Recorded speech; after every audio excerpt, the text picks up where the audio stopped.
In this tutorial, I'll show you how to use the heat map in Tradingview to quickly spot market trends, winners and losers at a glance. Don't forget to like and subscribe.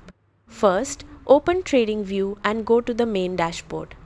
Now move to the top menu and click on Products, then look for Screeners and select Stock Heat Map.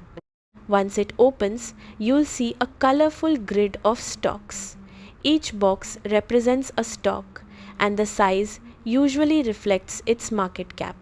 The colors tell you performance instantly. Green means the stock is up, while red means it's down. The stronger the color, the bigger the move. Now to customize it, look at the options at the top. You can change the index like switching to S&P 500 or other markets. You can also filter by market cap if you want to focus only on large cap or small cap stocks. Try switching the data type to things like percentage change or relative volume to get different insights.